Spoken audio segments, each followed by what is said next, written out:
Hebreus, o escritor de Hebreus, que nós não sabemos ao certo quem é, no capítulo de número 11, no verso número 1, ele já define fé como a certeza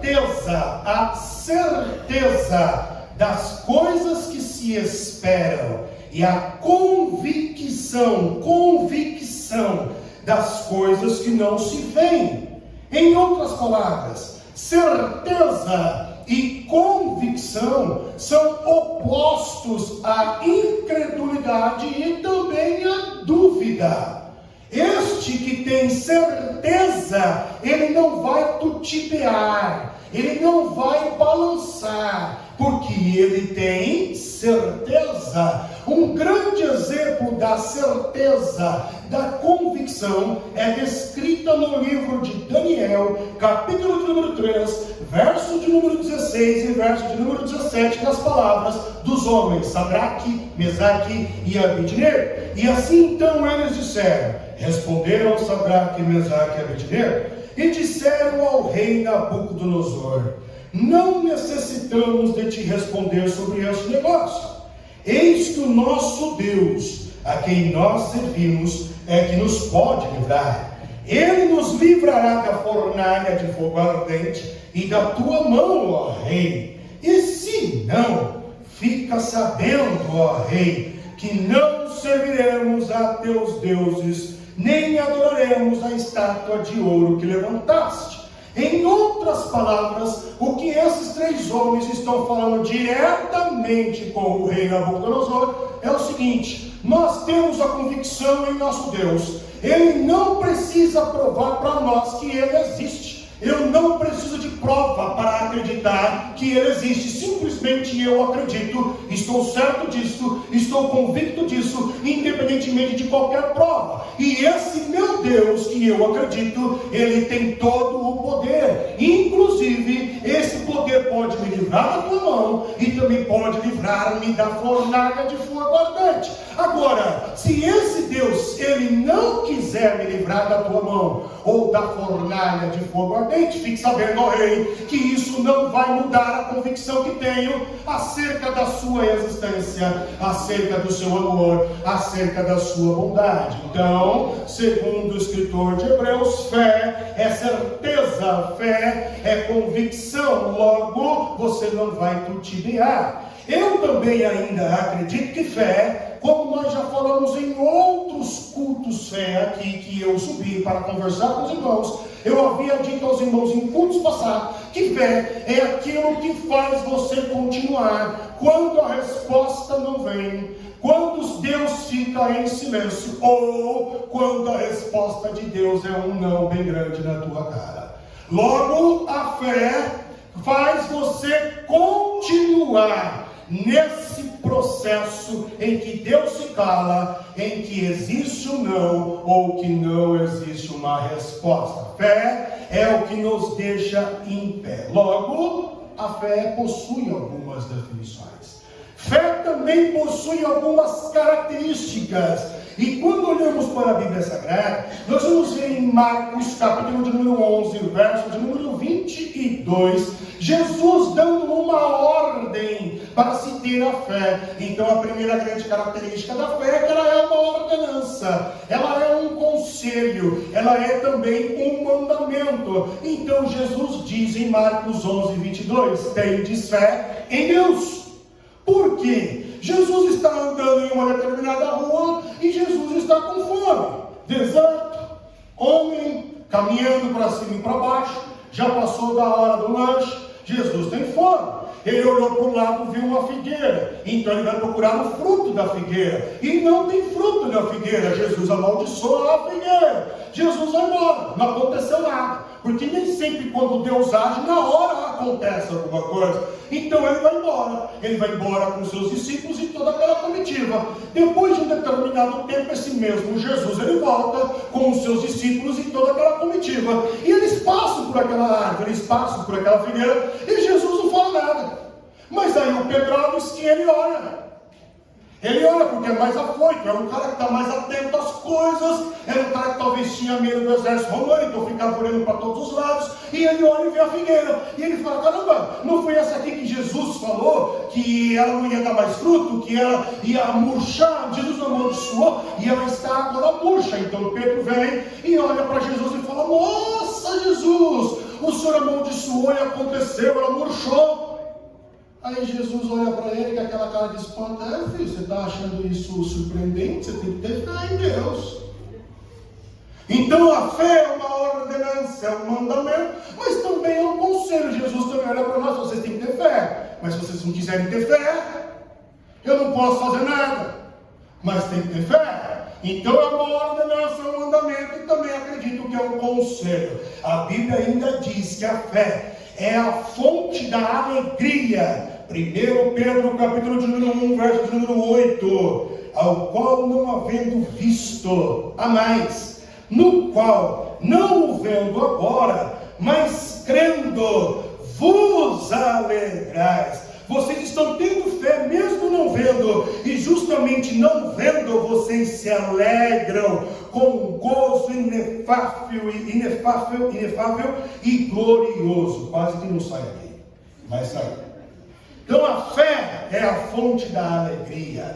A fé é a fonte da esperança. 1 Pedro ainda, capítulo de número 1, verso de número 21.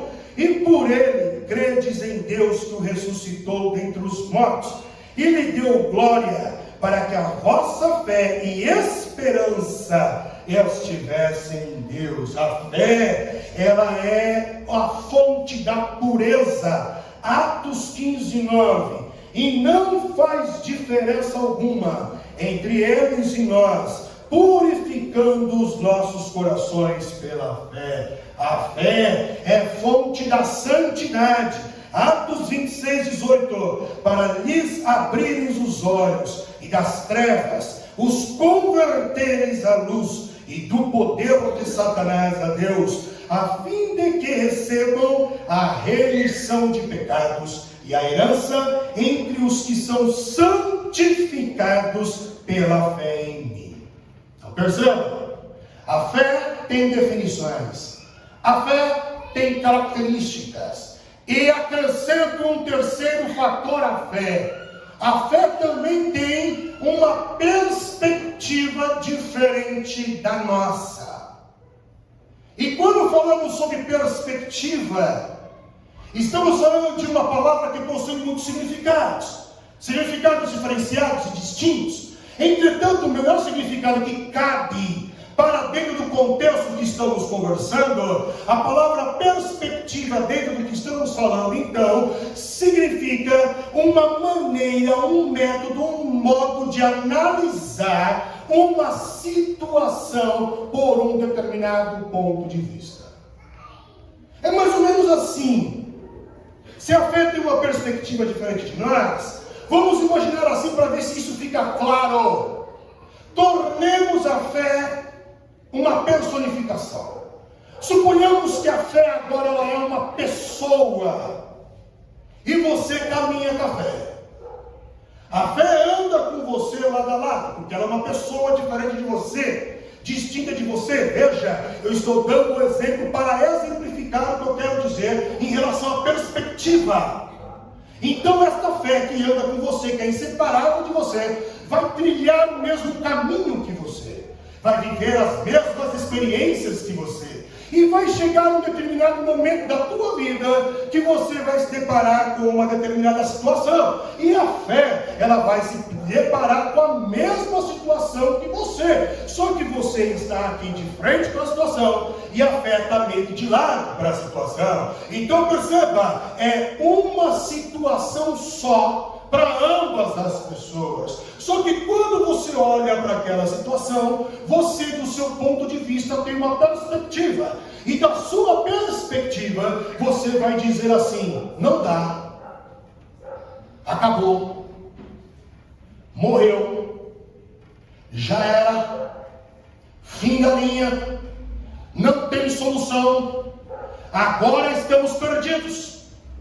Pelo teu ponto de vista, você então chega a estas perspectivas e a estas conclusões. Em contrapartida, o teu parceiro de caminhada, a fé, ela está olhando para a mesma situação e ela diz: não acabou, ainda tem muita lenha para queimar. Você pode, você consegue, vamos superar. A solução, a fé pela mesma situação, na mesma situação, ela vai ter uma perspectiva diferente da nossa. Isso é verdade, porque eu me deparo com alguns exemplos bíblicos. O primeiro grande exemplo bíblico que eu me deparo é Moisés. E aí você conhece a história. O menino nasce, é escondido, vai para o palácio, lá ele é criado com toda a sabedoria, realiza no palácio, de repente ele apronta, mata um egípcio, ele foge, lá no deserto ele se encontra com Deus, ele tem uma experiência com Deus, ele recebe a incumbência, ele volta para o Egito, volta com a missão de libertar o povo de Israel do Egito, e quando ele chega lá, perceba que toda essa trajetória, ainda para mim, mostra um Moisés imaturo e um Moisés ainda inexperiente. O que Moisés sabia de Deus até então? Nada. Deus vai revelando quem era, o que poderia ser, no decorrer da trajetória da lei de Israel, que Deus vai mostrando para Moisés e vai revelando aquela lei. Até aquele momento, esse mesmo Moisés ainda é imaturo, mas o ápice da provação de Moisés é quando ele liberta o povo de Israel e chega na frente do Mar Vermelho. E quando chega na frente do Mar Vermelho, ele olha para um lado do monte, para o outro monte, o mar na frente, Faraó, porque tocaram a buzina está atrás. E aí então a situação, mar, e ele não vê saída, não dá, acabou, vão morrer, fim da linha. Deus nos tirou do Egito para nos matar aqui na frente do mar, ou pela mão do Faraó, estamos perdidos. Então Deus quer ensinar que a fé tem uma perspectiva diferente e quer que Moisés entenda isso. Então Moisés, agora que não vê mais saída, Moisés então olha para o povo, que já era melhor. E aí ele clama a Deus. Ele vai para Deus e apela a Deus. E quando ele apela a Deus, Deus vira para ele e diz: por que você está clamando a mim? O que é que eu te dei? Cadê um instrumento de trabalho? Você vem trabalhar na minha obra e eu te dei um instrumento lá atrás. Onde está o instrumento do trabalho que eu falei para você? Que é através desses instrumentos que nós iríamos fazer os sinais. Está aqui o cajado. Então estenda sobre o mar, que eu vou te mostrar a perspectiva da fé. A fé está enxergando um caminho que você, pelo seu ponto de vista, não está enxergando. Estenda sobre o mar e de repente o caminho se abre. A situação é a mesma, perspectivas diferentes. Eu me deparo com outro exemplo. Josué e Caleb, cabras macho, agora estão no deserto. Aí Moisés separa 12 espias, um de cada tribo. Vão lá na terra prometida e vão ver como é que é a terra. Pega toda a informação, olha tudo, o movimento, o comércio, onde que é o centro econômico, o centro bélico, o Pentateuco, olha lá, o Pentáculo, olha lá onde eles têm o Pentáculo, vê lá se eles têm uma Avenida Paulista com grandes prédios cheios de dinheiro, para a gente poder então atacar e dominar aquela terra. Pega todas as informações da terra prometida, os 12 vão, e quando os 12 voltam, aí nós temos esses 12 divididos em dois grupos. Um composto por 10 homens com uma perspectiva. E outro composto por 2 homens com outra perspectiva sobre a mesma terra prometida. Sobre a mesma situação. E aí esses 10 estão à frente e diz: de fato, a terra prometida manda leite e mel. É um lugar glorioso. Deus preparou essa terra. Realmente ela é muito linda. Só que também tem gigantes. E perto desses gigantes nós não somos nada, nós não sabemos lutar, eles têm muitas armas, nós somos que nem gafanhotos. mortos para Ele. Nós vamos morrer, vamos perecer. Oh meu Deus, oh vida, oh céus, oh chuva, oh frio, oh calor. Perspectiva. Aí a fé, quem sabe, ela cutuca Josué e Caleb e começa a inflamar o coração de Josué e Caleb. E esses agora inflamados, porque a fé é assim, ela te impulsiona a fazer algo que aos olhos dos outros se chama loucura.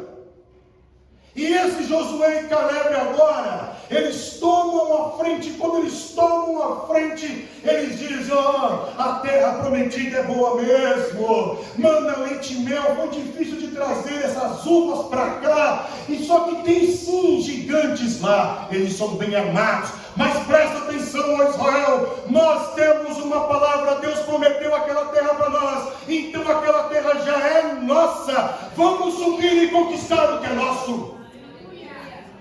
Perspectiva sobre o mesmo ponto de vista. Esse mesmo Josué, no final dos seus dias, no final do seu capítulo, do seu livro, no capítulo 24, mais especificamente do seu livro, ele se encontra num celeuma, num dilema, num problema. Ele tem ali algo que está causando um furdúncio na sociedade, um celeuma. Então ele vem e se prontifica a conversar com o povo. Aquele povo agora está dizendo o seguinte: Josué, os tempos agora são outros. Nós estamos vivendo um tempo diferente, Josué. Esse negócio de servir a Deus e a lei de Deus, isso aí está por fora, já passou, é outra época, é outra vibe. Tem que aí nós fazermos as coisas diferentes. Por quê? Porque agora a gente está na nossa terra. Esse negócio de Deus e da lei de Deus, isso era coisa dos nossos pais, isso era coisa de quando a gente andava no deserto, isso era coisa dos nossos patriarcas lá atrás. Agora não, agora a gente está na nossa terra, outra vibe. Aqui nós estamos vivendo um novo. Agora nós não precisamos mais desse Deus. Então Josué, impulsionado pela fé, novamente inflamado, com outra perspectiva, ele vem e diz em Josué 24, verso de número 15: porém, se vos parece mal aos olhos do Senhor, aos olhos servir ao Senhor, escolhi hoje a quem servais. Se aos deuses a quem serviram os vossos pais que estavam além do rio, ou se aos deuses dos amorreus em cuja terra vocês estão habitando, porém, eu e a minha casa, nós serviremos ao Senhor. A perspectiva de Josué é: dá para servir a Deus em qualquer tempo, em qualquer época. A fé continua gritando, dizendo: dá para servir a Deus em qualquer tempo, em qualquer época, em qualquer lugar. Ainda tinha Davi, mas eu vou pular agora para Jesus, porque a nossa hora já foi. Jesus, segundo Hebreus, capítulo de número 12, verso de número 2, esse Jesus, o autor, o consumador da fé. Esse Jesus agora se vê numa situação, ele está andando na rua, e de repente chega um homem, um pai de família muito aflituoso, um nome Jairo, e ele chega em Jesus e diz: a minha filha está doente, tem como você chegar lá não e orar por ela? Eu sei que o Senhor tem o poder, o Senhor é Messias, dá para o Senhor ir lá. E Jesus de pronto vai. Só que onde Jesus vai, uma multidão acompanha, e isso atrapalha Jesus de andar. E aí então no meio do caminho alguém toca em Jesus e Jesus para. Eu fico tentando imaginar a agonia desse pai que está com a filha desesperada, morrendo com dor, não sei, e já prestes a morrer. Então tenta imaginar Jairo: meu Deus, a gente não chega nunca, falta muito para chegar lá, essa multidão não sai, Jesus não consegue andar, e agora ele parou. O que será que aconteceu? Aí Jesus falou: alguém me tocou. Mano, só está no trem. São Paulo, na hora do pico, não vou te tocar. Não, foi diferente. Saiu o poder.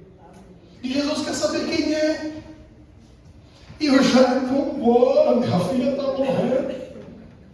Aí Jesus não vai até saber quem é. Jesus encontra quem é, conversa com aquela mulher, manda ela em paz. E Jesus continua, passos de tartaruga, mas quando Jesus está chegando, diz as Sagradas Escrituras em Marcos 5,35, estando ele ainda falando, chegaram alguns dos principais da sinagoga, quem disseram, a tua filha está morta.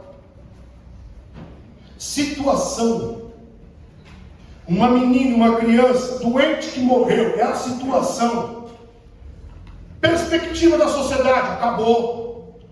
Perspectiva daqueles que seguiram Jesus, já era. Perspectiva da família, perdemos. Mas Jesus quer ensinar o mesmo princípio que o Pai ensinou a Moisés lá atrás, a perspectiva da fé. Então Jesus diz no verso de número 39, por que é que vocês estão tão alvoroçados, tão agitados, tão perturbados, andando para lá e para cá, sem dormir, em insônia? Por que é que vocês estão nessa situação? Deixa eu falar uma coisa para vocês. A menina não está morta, ela dorme. E como é que Jesus pode dizer tal coisa? Ele mesmo disse, Deus não é Deus de morto, Deus é Deus de vivo. Jesus veio ressignificar o conceito de morte. Morte para nós não significa extinção, separação, aniquilação. Morte para nós significa dormir. Um dia o despertador vai tocar. No céu esse despertador se chama última trombeta. E quando o despertador tocar a última trombeta, esses que estão dormindo ressuscitarão, acordarão, e nós encontraremos com eles nos ares.